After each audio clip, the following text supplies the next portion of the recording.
अच्छा, बिस्मिल्लाहिर्रहमानिर्रहीम। अच्छा स्टूडेंट्स, लास्ट टाइम हम लोगों ने प्रेजेंट परफेक्ट कंटिन्यूअस टेंस को डिस्कस किया था और उस टेंस में हमारे पास सेंस और फार का जिक्र आया था। तो मैंने आपसे कहा था कि वो नेक्स्ट लेक्चर में अलग एक लेक्चर बनाएंगे, उसमें हम लोग सेंस और फार की डिस्कशन करेंगे कि सेंस कहाँ पे लगता है और फार कहाँ पे लगता है। अच्छा बेटा, ये मैंने जो यहाँ पे लिखा हुआ है ना सेंस और फार के लिए इस्तेमाल, ये स्टैंडर्ड नहीं है। बाज़ औक़ात स्पेशल केस भी आपके साथ आ सकते हैं जहाँ पे लाजमी नहीं है कि ऐसा ही रूल फॉलो हो जैसे कि यहाँ पे लिखा गया है।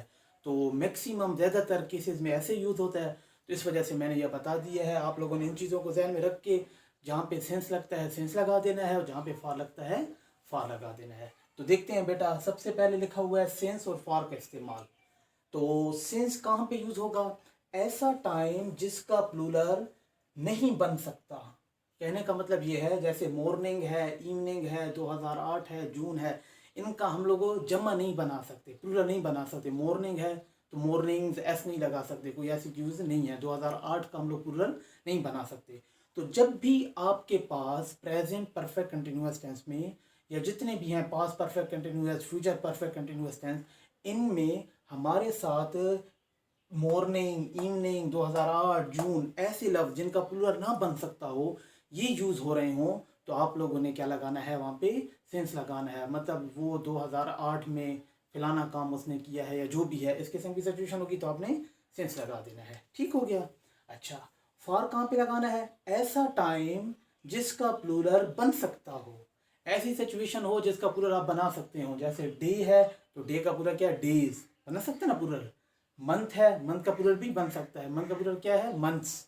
तो जिनका प्लूरल बन सकता है वहां पे आप लोगों ने फॉर लगा देना है। ठीक है। वो मतलब मिसाल के तौर पे वो 2 दिन से पढ़ रहा है या फिलाना, तो आप लोगों ने वहां पे क्या लगा देना है? फॉर लगा देना है। तो ये पहले टेक्निक है, कैसे पता लगेगा सेंस कहाँ पे लगाना है और फॉर कहाँ पे लगाना है। ये हो गया।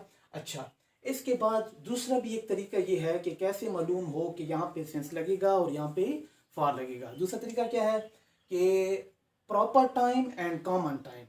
ये क्या चीज़ है? प्रॉपर टाइम ये मतलब हुआ कि जैसे यहाँ पे लिखा हुआ ना 2 PM, प्रॉपर आपको बताया गया है कि ये दोपहर के 2 बजे हैं। यहाँ पे क्या है? और घंटे, पता नहीं कौन से घंटे हैं। तो जब आपके पास प्रॉपर टाइम आपको पता होगा, स्पेसिफिक टाइम आपको पता होगा, तो आप लोगों ने वहाँ पे सेंस लगा देना है। और जहाँ पे आपको प्रॉपर टाइम का पता नहीं होगा वहाँ पे आप लोगों ने फॉर लगा देना है। दूसरी मिसाल देख लें, जैसे लिखा हुआ है ये ट्यूसडे, मंगल।